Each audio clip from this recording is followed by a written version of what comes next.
Bienvenidos a esta nueva inmersión.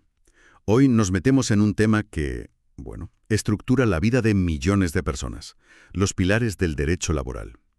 Para ello, hemos revisado un análisis en vídeo muy completo sobre sus fundamentos y también una lista que, la verdad, sintetiza muy bien los conceptos clave. Y la idea no es soltar un rollo académico, sino entender el porqué, ¿no? La filosofía que hay detrás de todo esto. Es casi como intentar descubrir el sistema operativo del mundo del trabajo. Y ojo que la premisa de partida ya es potente. Estamos acostumbrados a que la ley debe ser igual para todos. Pero, ¿y si te digo que hay toda una rama del derecho que nace precisamente de reconocer una desigualdad para poder corregirla? Vamos a darle una vuelta. Empecemos por la base, por lo que lo justifica todo. El principio protectorio. Ya de por sí, la idea de que la ley tiene que proteger a una de las partes de un contrato suena un poco radical. ¿Por qué el trabajador necesita esa tutela especial que no tiene, qué sé yo, quien alquila un piso? Pues esa es la pregunta del millón. Y la respuesta lo cambia todo. A ver, en la teoría clásica, un contrato es un pacto entre iguales, ¿no? Dos voluntades libres. Claro, Pero el derecho laboral nace al ver que en el trabajo esa igualdad es una ficción. Una de las partes, el trabajador, no negocia con total libertad. va por necesidad. Exacto. Acude por una necesidad vital que no puede aplazar. Necesita el salario para vivir. No es lo mismo querer comprarte un coche que necesitar comer mañana. El poder de negociación, no tiene nada que ver. Nada que ver. Y esa simetría de poder es el punto de partida de todo. El empresario, por lo general, puede esperar, el trabajador no. Si no hubiera correctores, esa desigualdad económica se convertiría en un abuso jurídico. Entonces el principio protectorio es como una especie de nivelador. Eso es, crea una reigualdad jurídica artificial para compensar una desigualdad que es real, y el fin último, en el fondo, es defender la dignidad de la persona. Vale, la idea general se entiende. La ley interviene para equilibrar, pero esto no puede ser barra libre, ¿no? ¿Cómo se aplica esa protección en la práctica sin que sea arbitrario? Las fuentes hablaban de 4 reglas muy claras. Así es, son las herramientas concretas. La primera y la más famosa, yo creo, es la regla in dubio pro operario. En caso de duda, a favor del trabajador. Exacto. Normativas como el Estatuto de los Trabajadores lo recogen. Significa que si un juez, después de mirarlo todo, las pruebas, la ley, sigue teniendo una duda razonable, debe decidir de la forma que más beneficia al trabajador. Un momento, porque esto conceptualmente es muy fuerte. En derecho penal, la duda favorece al acusado, y en civil, si no pruebas algo, pues pierdes.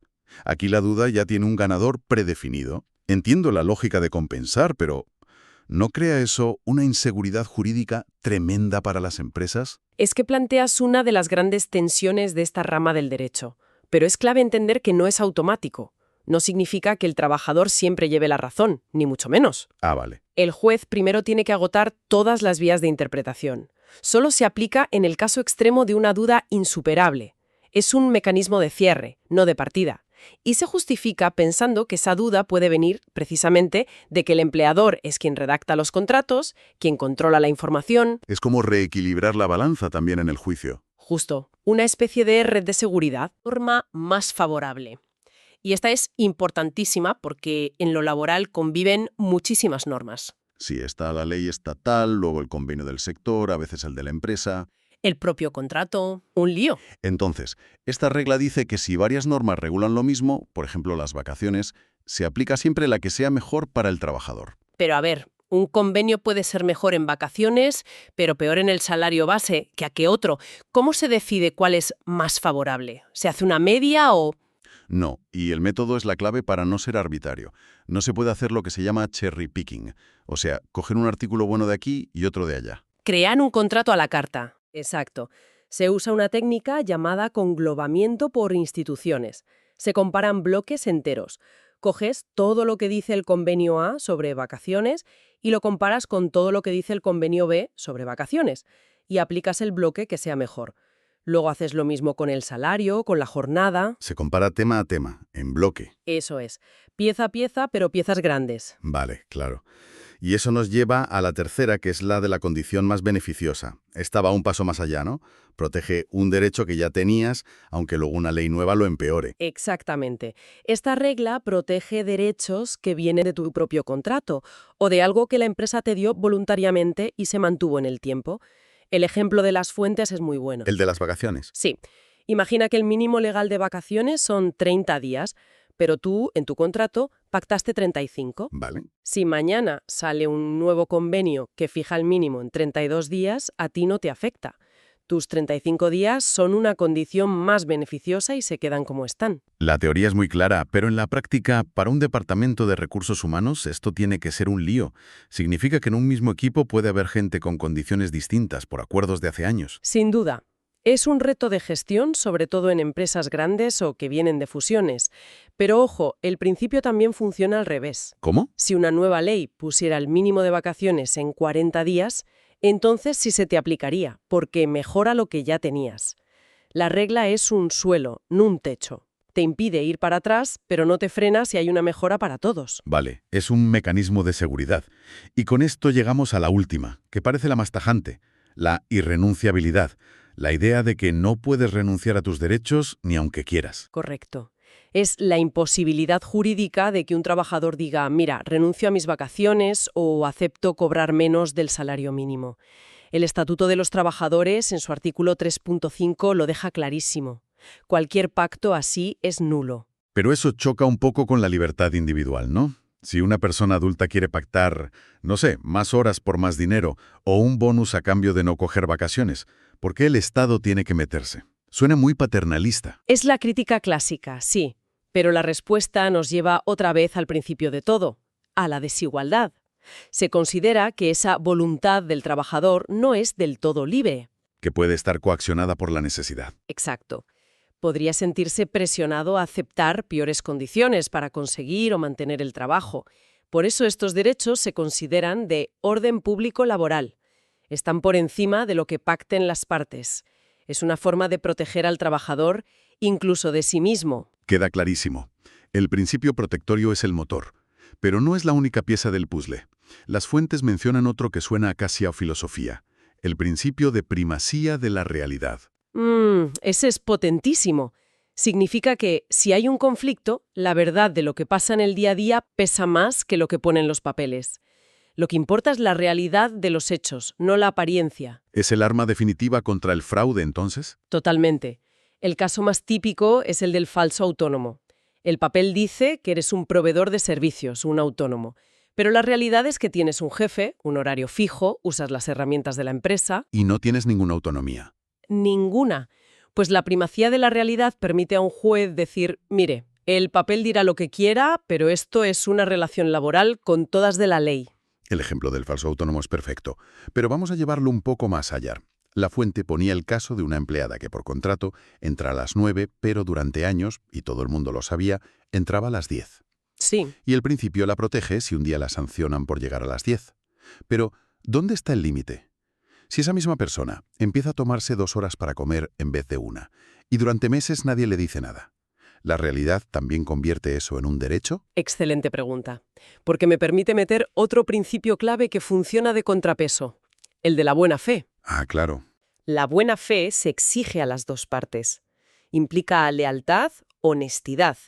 En tu ejemplo, ampliar el descanso de forma unilateral y desproporcionada podría ser un abuso de derecho, una falta a la buena fe por parte de la trabajadora.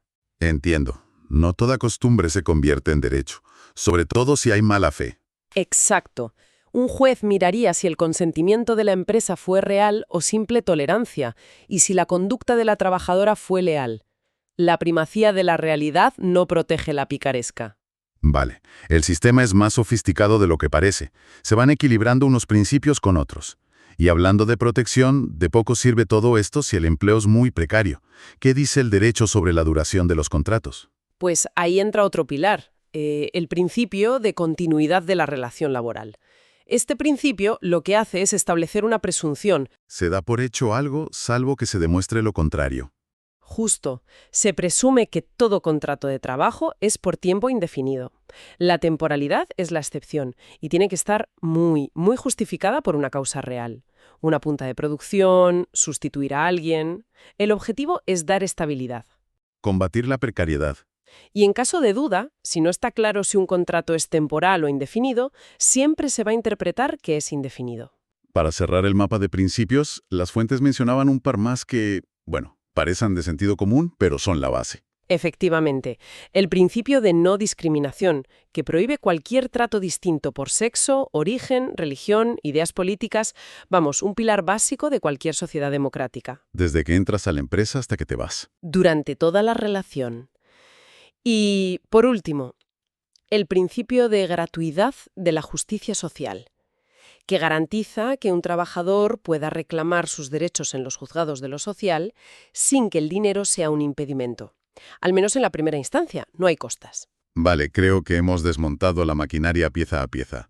Si tuvieras que resumirlo todo, ¿cuál es la gran idea con la que nos tenemos que quedar? La gran idea es que el derecho laboral es un sistema de contrapesos. Parte de una idea que es muy incómoda para el derecho clásico, que es que las partes no son iguales. Parte de una desigualdad. Exacto. Y dedica todo su esfuerzo a construir un equilibrio. No son reglas sueltas.